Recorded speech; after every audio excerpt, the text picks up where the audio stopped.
You have been told your entire life to improve yourself, to add more discipline, more habits, more routines, more positivity, more structure, more control. You have been taught that evolution is something you build, something you stack piece by piece until one day you become the person you were meant to be.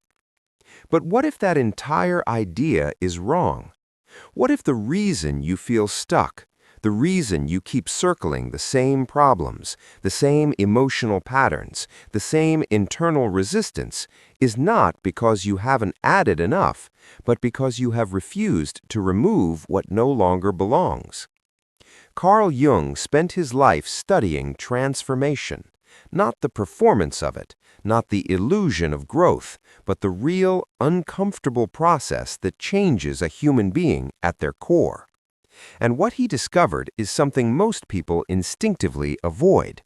You do not evolve by becoming more, you evolve by letting parts of yourself die. And that is where the resistance begins, because death, even psychological death, is not something the mind accepts easily. You can wake up early, you can meditate, you can read books, you can repeat affirmations until your voice becomes noise in your own head. But the moment real transformation asks something of you, something irreversible, something that requires you to let go of an identity you have carried for years, suddenly growth feels different. Suddenly it feels threatening, because now it is no longer about becoming better, it is about becoming unfamiliar to yourself.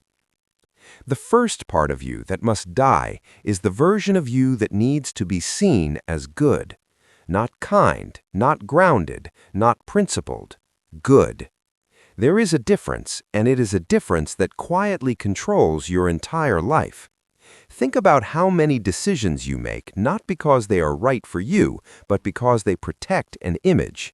You say yes when your instincts say no. You soften your words when truth demands sharpness. You tolerate what should be confronted.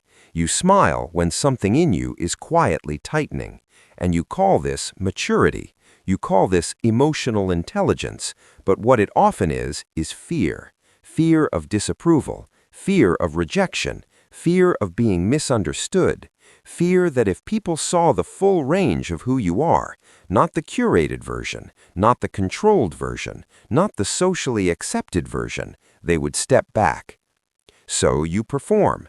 You become predictable. You become manageable. You become easy to categorize.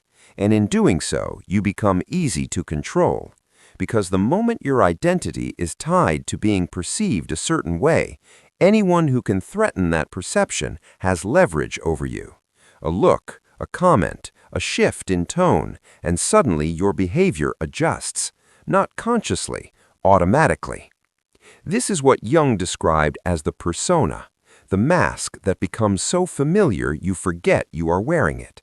And the longer you wear it, the heavier it becomes, because maintaining an image requires constant energy, constant monitoring, constant self-editing. You are not living freely, you are performing consistency. The death of this part of you does not feel empowering at first. It feels destabilizing, because when you stop performing goodness, you are forced to confront something deeper. You are forced to see that your kindness was sometimes compliance, that your patience was sometimes avoidance, that your understanding was sometimes self-betrayal. And once you see that, you cannot unsee it. You begin to speak differently, not louder, but more precisely. You begin to choose differently, not impulsively, but honestly. And some people will not like that, because they were never connected to you. They were connected to the version of you that was easy for them to exist around. And when that version disappears, the relationship changes. This is the cost, but it is also the beginning of something real. The second part of you that must die is the one that needs to be needed. This one hides deeper because it disguises itself as virtue. You help, you show up, you listen, you carry, you fix. You become the one people rely on, and at first it feels meaningful. It gives you direction. It gives you identity. It gives you a sense of worth that feels stable. But look closer. Look at what happens when the people around you begin to stand on their own, when they no longer need your guidance, your support, your constant presence. Something shifts, and it is not always relief. Sometimes it is emptiness. Because if your identity is built around being needed, then independence in others feels like loss. You start to unconsciously gravitate toward people who are struggling, who are uncertain, who require something from you, not because you consciously choose it, but because it reinforces who you believe yourself to be, the helper, the strong one, the one who holds everything together. And Jung saw this pattern repeatedly. He called it the wounded healer, the person who tries to resolve their own unresolved pain by becoming essential in the lives of others. But this is not freedom. It is dependency in reverse. You are not free from others needing you. You are defined by it. And the danger is subtle, because the more you give without addressing the root, the more you avoid your own internal work. You stay busy solving external problems while your own patterns remain untouched. The death of this identity requires something most people resist: stillness, the willingness to step back, the ability to witness someone struggle without immediately stepping in, the courage to sit with your own discomfort instead of escaping into usefulness. And when you do this, something unsettling happens. You meet yourself without a role, without a function, without the validation that comes from being relied upon. And in that space, there is a question that cannot be avoided. Who are you when you are not needed? That question is not comfortable, but it is necessary, because your value cannot be built on dependency. It must be built on something internal, something stable, something that does not disappear the moment others no longer require you. The third part of you that must die is the one that needs to be understood. This one is exhausting, not because it is wrong to want connection, but because of how deeply you depend on it. Think about how much energy you spend explaining yourself, rephrasing your intentions, justifying your reactions, trying to make someone see what you see, feel what you feel, understand what you meant. And when they don't, it lingers, it stays with you, it replays, it becomes something you carry long after the moment has passed. But here is the truth that shifts everything.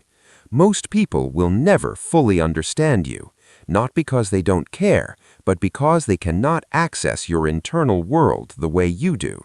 They do not have your history, your associations, your interpretations, and when your reality depends on their ability to validate it, you become unstable. Your clarity becomes conditional, your confidence becomes negotiable, your identity becomes something that requires constant external confirmation. Jung understood this as a lack of internal authority, the inability to stand in your own perception without needing agreement. And the death of this pattern is quiet but profound. It is the moment you say what is true for you without needing to defend it endlessly. It is the moment you walk away from a conversation knowing you were not understood and still feel grounded. Not because you don't care, but because your reality does not collapse without recognition. And this changes your relationships. You stop over-explaining. You stop chasing closure in every interaction. You stop needing every conversation to end in alignment. And in doing so, you create a different kind of presence, one that is calm, one that is certain, one that does not demand to be validated to exist. And that kind of presence is rare, because most people are still negotiating their identity in every interaction they have. The fourth part of you that must die is the version of you that lives in potential, not your potential, other people's. This is one of the most painful patterns to release because it feels like hope. You see what someone could be. You see who they might become. You see the version of them that is healed, aware, consistent, present, and you hold on to that image. You invest in it. You build emotional attachments around it. And you stay not because of who they are, but because of who you believe they will become. But Jung was clear about this. When you relate to someone based on potential instead of reality, you are not in a relationship with them. You are in a relationship with your projection. And projections are powerful because they are fueled by your own needs, your need for stability, your need for connection, your need for meaning. You are not seeing them clearly. You are seeing what you need them to be. And the cost of this is time, energy, emotional investment in something that is not grounded in what is actually present. The death of this pattern is not intellectual, it is emotional. It requires grief, real grief, the kind that comes when you accept that the version of someone you believed in does not exist in the way you needed it to. And once that grief moves through you, clarity replaces it. You begin to see behavior for what it is, not what it could become. You begin to make decisions based on what is consistent, not what is promised. You stop negotiating with reality, and that changes everything. Because clarity is not cold, it is liberating. It allows you to choose your environment, your relationships, your direction based on truth, not hope. The fifth and final part of you that must die is the identity built around your wounds. This is the most difficult because it is the most justified. You have been through things, experiences that shaped you, affected you, left marks that are real. Acknowledging that matters. Understanding it matters. But there is a line that is easy to cross without realizing it. The moment your past becomes your identity. When everything you do, every decision you make, every limitation you accept is filtered through what happened to you, you are no longer processing your past. You are living inside it. And Jung observed this carefully. He saw people who understood their wounds deeply, who could articulate them clearly, but were still organized around them. Their identity was built on what they had been through. And here is the uncomfortable truth. There is safety in that identity. It explains things. It justifies hesitation. It provides a framework that makes life predictable. But it also limits you. Because as long as your past defines your present, your future is already decided. The death of this identity is not about denying your experiences. It is about integrating them. It is about reaching a point where your past is something you carry, not something that carries you. Where it exists as part of your story, but not the center of it. And that shift is powerful, because it moves you from reaction to authorship, from being shaped to shaping. And when all 5 of these parts begin to dissolve, something unfamiliar emerges. Not a perfect version of you, not a polished version, but a real one. One that does not perform to be accepted. One that does not depend on being needed. One that does not require constant validation. One that sees reality clearly. One that is not defined by its past. This is not an easy process. It is not quick. It is not comfortable. It feels like loss before it feels like freedom. But this is what real evolution looks like. Not adding more to who you are, but removing what was never truly you to begin with. And in that removal, something undeniable takes shape. Clarity, control, direction. And once you experience that, even briefly, you understand something most people never do. That the path forward was never about becoming more. It was about finally letting go. You don't need another breakthrough. You don't need another method, another affirmation, another voice telling you what you already feel but haven't acted on. What you needed was this: clarity sharp enough to cut through the noise, truth heavy enough to force a decision. Now you've seen it. You've seen the masks you've been wearing. You've seen the patterns that have been quietly controlling you. You've seen the parts of yourself that feel like identity, but are actually limitation. And here's the line most people never cross. Awareness is not transformation. Most people stop here. They nod, they reflect, they feel something shift for a moment, and then they go back. Back to the same reactions, back to the same attachments, back to the same comfortable versions of themselves that are quietly destroying their potential. But if you've actually been paying attention, you already know. You can't go back to sleep after seeing this. Because now, it's not confusion anymore. It's a choice. A choice between staying who you've been or becoming someone unfamiliar, sharper, more honest, more dangerous in the way Jung described, not to others, but to illusions, to self-deception, to everything false inside you. Understand this clearly. Nothing leaves your life until you are willing to let it die.